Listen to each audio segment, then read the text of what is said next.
कुछ कुछ किताबें जो लोग इंटरेस्टेड हैं उनको इसलिए पढ़ लें कि आजकल जब आप लोग बात करते हैं तो लोग आज की जनरेशन से पूछते हैं ये इंफॉर्मेशन आपको कहां से मिली, कहां से दी, झूठ बोलते हो यार, ये आरएसएस के अखबार पढ़ ली है क्या तुमने क्या सुरुचि प्रकाशन का, ये तमाम बातें कही जाती हैं आपसे।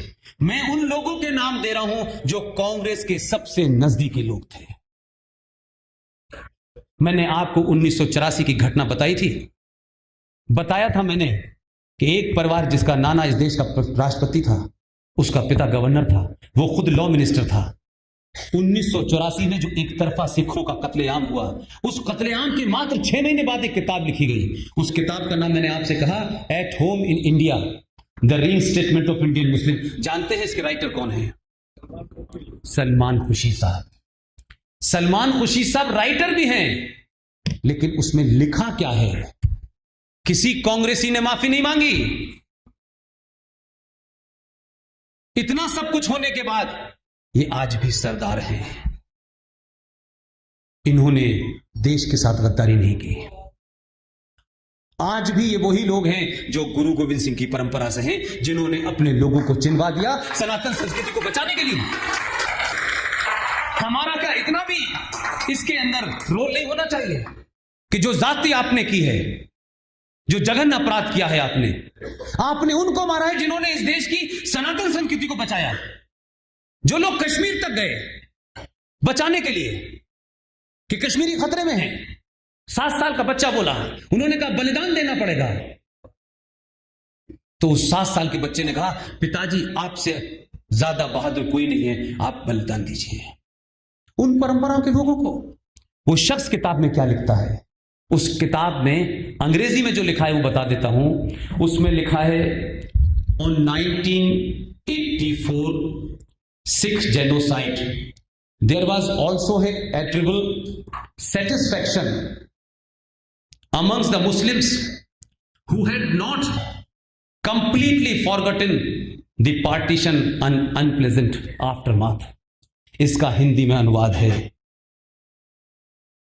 कि जो सिखों को हिंदू मार रहे हैं और सिख हिंदुओं के हाथों मारे जा रहे हैं, इस घटना से देश का मुसलमान बड़ा खुश है। और वो इसलिए खुश है कि यही सिख और यही सरदार थे जिन्होंने मिलकर के 1947 में मुसलमानों को मारा था। कांग्रेस ने माफी मांगी किसी ने? क्योंकि हमने किताब ही नहीं पढ़ी, हमने पूछा ही नहीं। वो मंत्री भी बन जाते हैं, संतरी भी बन जाते हैं, बड़े बड़े सुप्रीम कोर्ट में प्रैक्टिस करते हैं, कम से कम उनके लिखे हुए लोगों की किताब पढ़िए। ऐसे ही एक किताब है, revival version of history, Oxford press ने उसको छापा है। 1996 में वो किताब छपी है। लिखने वाला एंटी बीजेपी एंटी आरएसएस है। सिर्फ उस घटना का वर्णन है जो नई जनरेशन पढ़ना चाहती है, रेफरेंस देना चाहती है। मैं उनके लिए बार बार कह रहा हूं, उस किताब में वो पूरी घटना लिखी हुई है। सैम मानेकशॉ उनका इंटरव्यू है उसके अंदर, कि किस तरीके से जवाहरलाल नेहरू कश्मीर के बारे में बड़ा बड़ा बखान कर रहे थे। माउंटबेटन बैठे हुए थे, सैम मानेकशॉ उस वक्त उनका पद वो नहीं था जो बाद में हुआ, वो बैठे हुए थे। वहीं पे पटेल साहब भी बैठे हुए थे, और बार बार ये स्थिति थी कि वहां कबायलियों की शक्ल में लोग घुस गए थे कश्मीर में, जिसमें पाकिस्तान की रेगुलर फोर्स थी, जो भारत में पहली घुसपैठ हुई थी, जिसमें जिहादी थे जिन्होंने लूटपाट शुरू की थी। उसी कबायलियों की शक्ल में पाकिस्तान की आर्मी भी थी। और यहां नेहरू जी ज्ञान दे रहे थे, तो वो भाषण दे रहे थे, तो जैसी कोई बात करते थे तो ऊपर देखने लगते थे।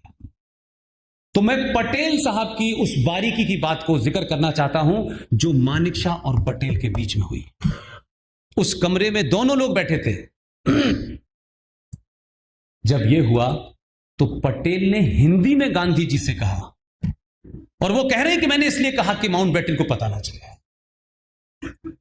माउंटबेटन के सामने अपनी बात न पता चले, क्योंकि नेहरू जी जरा ज्यादा ही उनको मोहब्बत थी पटेल से। तो पटेल ने कहा कि नेहरू तुम ये बताओ कि तुम कश्मीर चाहते हो या नहीं चाहते हो, हिंदी में कहा। उसमें पूरा एक्सप्रेशन बयान है।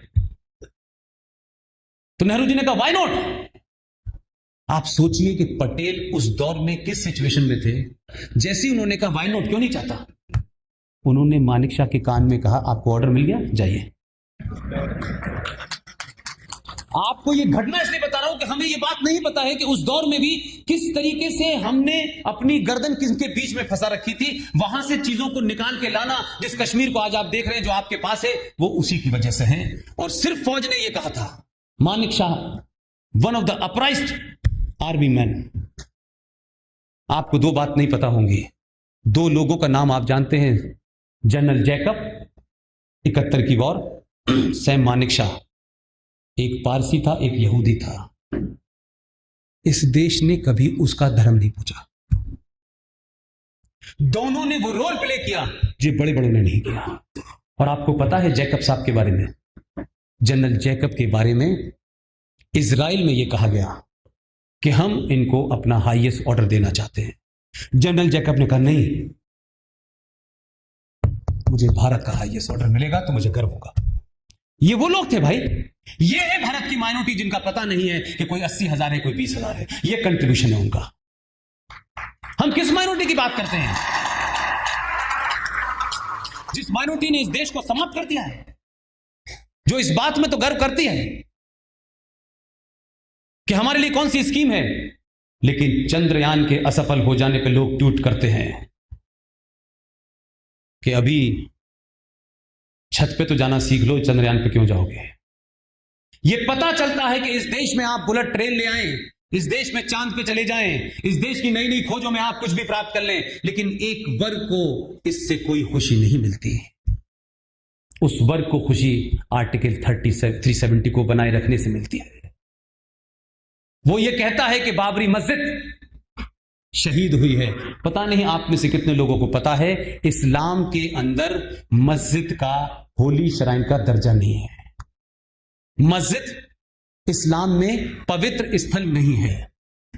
मस्जिद की स्थिति इस्लाम में वैसे ही है जैसे किसी रेस्टोरेंट की होती है या जैसे किसी दुकान की होती है। आप वहां जाते हैं, नमाज पढ़ते हैं और चले आते हैं। ना वहां अल्लाह की कोई मूर्ति स्थापित की गई है, ना मोहम्मद साहब की कोई मूर्ति स्थापित की गई है, ना यह कहा गया है कि यह जगह पवित्र है, सिर्फ नमाज पढ़ने की जगह है। और यह इसलिए है कि मोहम्मद साहब जिस कम्युनिटी हॉल में नमाज पढ़ा करते थे, उसी कम्युनिटी हॉल में जो तिजारत होती थी, जो कॉमर्स होती थी, वो लोग आते थे, कुछ लोग सो जाते थे, कुछ लोग आराम करते थे, कुछ लोग खड़े होकर नमाज पढ़ लेते। सऊदी अरब ने कहा, मस्जिद का तो कंसेप्ट ही नहीं है हमारे यहां।